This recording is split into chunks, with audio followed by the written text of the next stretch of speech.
Hello बच्चों, प्रश्न दिया है पी टाइप के अर्धचालक में मुख्य धारा वाहक होते हैं और यहाँ पे हमें चार विकल्प दिया गया है जिसमें ए है इलेक्ट्रॉन, बी छिद्र, सी फोटॉन, डी प्रोटॉन। तो हम लोग इस प्रश्न का उत्तर देंगे, लेकिन सबसे पहले हम लोग इस प्रश्न के लिए यहाँ पे मुख्य अवधारणा जो है उसको देख लेते हैं। मुख्य अवधारणा के ही आधार पर हम लोग इस प्रश्न का उत्तर देंगे।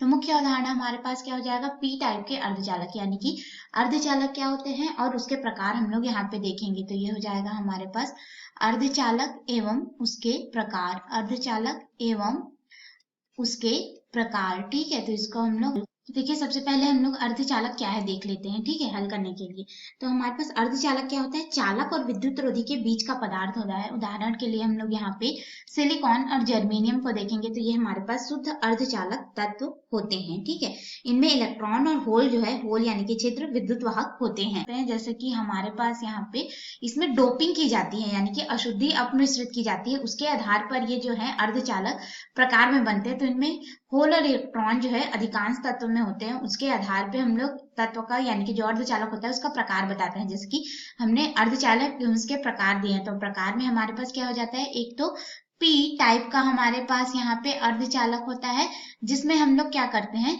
ट्राइवेलेंट यानी कि त्रिसंयोजक परमाणु की अशुद्धि मिलाते हैं, तो हमें पी प्रकार का अर्धचालक जो है प्राप्त होता है। तो हमारे पास यहाँ पे तीन संयोजी अशुद्धि क्या हो जाएगी, तीन संयोजी अशुद्धि में हमारे पास यहाँ पे होता है बोरॉन और एल्यूमिनियम, इंडियम, इन सब तत्वों का हम लोग मिलाते हैं। उसी तरह से दूसरा प्रकार होता है एन टाइप। एन टाइप में अगर हम लोग देखें तो एन टाइप में हम लोग क्या करते हैं कि जो है पंच संयोजी तत्वों को मिलाते हैं। ठीक है, पेंटावेलेंट इम्प्योरिटी हम लोग इसमें ऐड करते हैं। तो पेंटावेलेंट इम्प्योरिटी में हमारे पास अगर यहाँ पे देखें तो ये क्या क्या हो जाता है, एंटीमनी होता है, आर्सेनिक होता है, फास्फोरस होता है। ठीक है, तो यहाँ पे हो जाएगा आर्सेनिक, फास्फोरस, एंटीमनी, इनको हम लोग मिलाते हैं तो एन प्रकार का अर्धचालक बनता है। तो हमें यहाँ पे प्रश्न में पी प्रकार का अर्धचालक दिया गया है। तो अब आइए हम लोग अपने मुख्य प्रश्न में चलते हैं।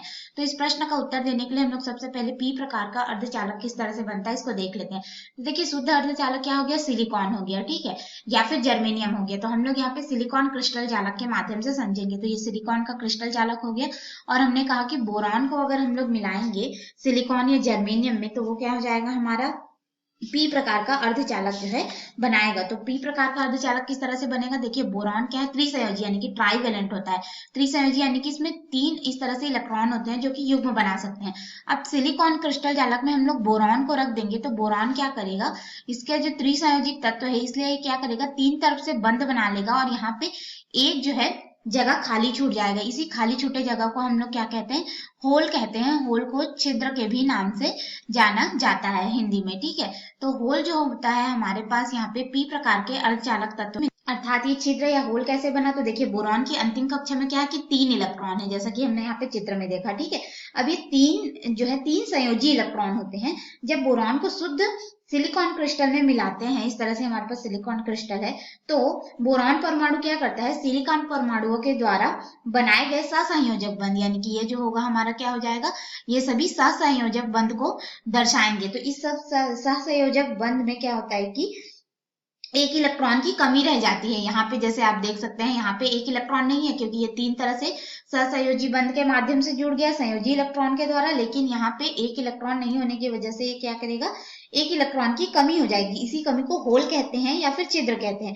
और अशुद्ध परमाणु के निकट जो होल उत्पन्न होता है, तुरंत वह क्या करता है, सहसंयोजक बंध को तोड़ करके, यहाँ पे इस सहसंयोजक बंध को तोड़ करके यहाँ उपस्थित किसी एक इलेक्ट्रॉन को ये ग्रहण करता है। इसीलिए पी प्रकार का जो अर्धचालक होता है इसे हम लोग ग्राही अर्धचालक भी कहते हैं। ठीक है, ग्राही अर्धचालक परमाणु भी हम लोग कहते हैं। और इसमें जो आवेश वाहक होता है वो क्या हो जाता है, होल हो जाता है। होल के वजह से इसमें विद्युत धारा जो है प्रवाहित होती है। तो हमारे पास पी प्रकार के अर्धचालक में होल विद्युत धारा वाहक का कार्य करते हैं। तो हमसे प्रश्न में पूछा गया था कि जो है पी प्रकार के अर्धचालक में मुख्य धारावाहक कौन होते हैं, तो होल होते हैं, और होल को हम लोग छिद्र कहते हैं। तो इसके अनुसार हम लोग अपने प्रश्न में विकल्प में आएंगे। तो देखिए ए दिया है इलेक्ट्रॉन, तो ये तो गलत हो जाएगा हमारे पास, ए विकल्प जो है सही उत्तर नहीं होगा। बी दिया गया छिद्र, छिद्र यानी कि होल बिल्कुल सही है। और सी दिए गए फोटोन, फोटोन आवेश रहित ऊर्जा के पैकेट्स होते हैं, तो ये हमारा गलत उत्तर है। डी प्रोटॉन, प्रोटॉन धन आवेशित होता है और ये सिर्फ चालक में पाया जाता है, अर्धचालक में नहीं पाया जाता। ठीक है, तो ये हमारा गलत उत्तर होगा, यानी कि हमारा जो सही सही विकल्प है उसको अगर हम लोग देखें तो बी छिद्र होगा और इसे हमने अपने प्रश्न के मुख्य अवधारणा के अनुसार हल किया है। आपको उत्तर समझ में आया होगा।